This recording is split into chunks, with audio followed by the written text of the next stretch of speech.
Hi friends, welcome back to my channel Vayolas kitchen. എല്ലാവരും എന്തു പറയുന്നു? സുഖമായിരിക്കുന്നു എന്ന് വിശ്വസിക്കുന്നു.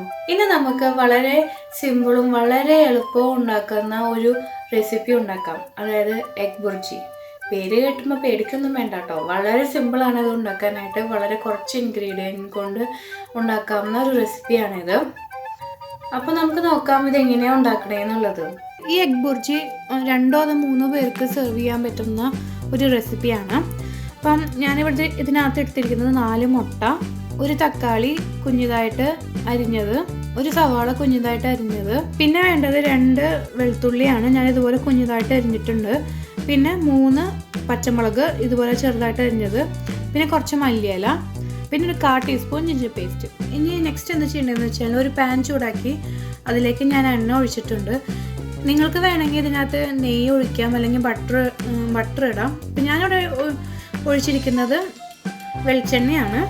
അപ്പം വെളിച്ചെണ്ണ ഇപ്പം ചൂടായിട്ടുണ്ട്. ഇനി ഇതിലേക്ക് ഞാൻ ചോപ്പ് ചെയ്തിട്ടുള്ള ഗാർലിക് ഇട്ടു, ജിഞ്ചർ ഇട്ടു, പിന്നെ പച്ചമുളക് ഇട്ടു. ഇത് നന്നായിട്ടൊന്ന് ചെറുതായിട്ടൊന്ന് വാട്ടാം. നെക്സ്റ്റ് ഇതിലേക്ക് സവാള ഇട്ടു, ചെറുതായി അരിഞ്ഞ സവാളയാണ്. ഇത് ചെറുതായിട്ടൊന്ന് വാട്ടി കൊടുക്കണം.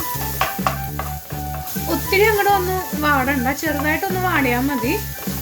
1 മിനിറ്റ് നേരം ഒന്ന് അടച്ചു വെച്ച് നമുക്ക് കുക്ക് ചെയ്യാം.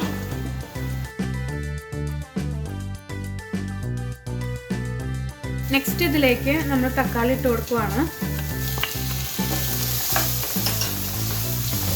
ഇത് ചെറുതായിട്ടൊന്ന് മിക്സ് ചെയ്തിട്ട് 1 മിനിറ്റ് നേരം ഒന്ന് കുക്ക് ചെയ്യാനായിട്ട് വെക്കണം.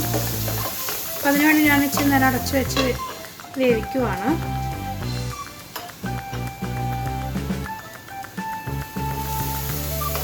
ഇപ്പം ചെറുതായിട്ടൊന്ന് വാടിയിട്ടുണ്ട്. ഒത്തിരി അങ്ങോട്ട് തക്കാളി സവോള ഒന്നും വാടേണ്ട ആവശ്യമില്ല എഗ് ബുർജിക്ക്. ഇതിലേക്ക് ഞാൻ 1/4 ടീസ്പൂൺ മഞ്ഞൾപ്പൊടി ഇട്ട് കൊടുക്കുന്നുണ്ട്. നെക്സ്റ്റ് ഇതിലേക്ക് 1 ടീസ്പൂൺ മുളക് പൊടി ഇട്ട് കൊടുത്തു.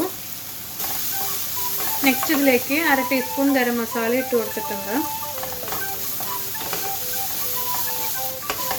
ഇനി ഇതിലേക്ക് നമ്മൾ മുട്ട ഒഴിക്കുകയാണ്.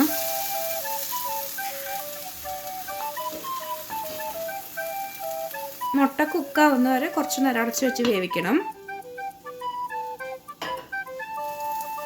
അപ്പം നമ്മുടെ മുട്ട ഏകദേശം കുക്കായിട്ടുണ്ട്. ഇനി പയ്യെ ഒന്ന് സ്ക്രാമ്പിൾ ചെയ്ത് തുടങ്ങണം.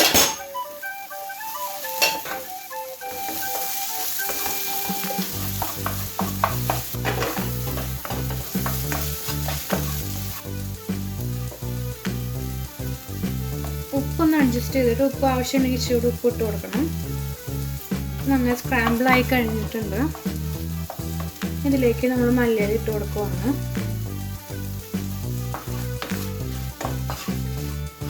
മിക്സ് ചെയ്യുക. ഇനി ഇത് 1 മിനിറ്റ് നേരം ഒന്ന് ചെറുതായിട്ടൊന്ന് അടച്ചു വെച്ച് വേവിക്കണം. അപ്പോൾ നമ്മുടെ എഗ് ബുർജി റെഡി ആയിട്ടുണ്ട്. ഇനി നമുക്ക് സെർവിങ് പ്ലേറ്റിലേക്ക് ഒന്ന് മാറ്റാം. അപ്പോൾ നമ്മുടെ എഗ് ബുർജി റെഡി ആയിട്ടുണ്ട്. ഇത് ടോസ്റ്റ് ചെയ്ത ബ്രെഡിൻ്റെ കൂടെ കഴിക്കാൻ പറ്റിയ നല്ലൊരു റെസിപ്പിയാണ്.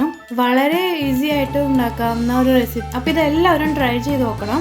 അപ്പോൾ ലൈക്ക് ചെയ്യാനും ഷെയർ ചെയ്യാനും അതുപോലെ കമൻറ്റ് ചെയ്യാനും മറക്കരുത്. അപ്പോൾ നിങ്ങൾ ആദ്യമായിട്ടാണ് എൻ്റെ വീഡിയോ കാണണമെങ്കിൽ സബ്സ്ക്രൈബ് ചെയ്യാനും മറക്കരുത്. അതുപോലെ തൊട്ടപ്പുറത്തൊരു കുഞ്ഞു ബെൽ ബട്ടൺ ഉണ്ടാവും, അതുകൊണ്ട് ക്ലിക്ക് ചെയ്തേക്കും. ഞാൻ വീഡിയോ ഇടുമ്പോൾ തന്നെ നിങ്ങൾക്ക് നോട്ടിഫിക്കേഷൻ കിട്ടും. പുതിയൊരു റെസിപ്പിയുമായി മറ്റൊരു ദിവസം കാണാം.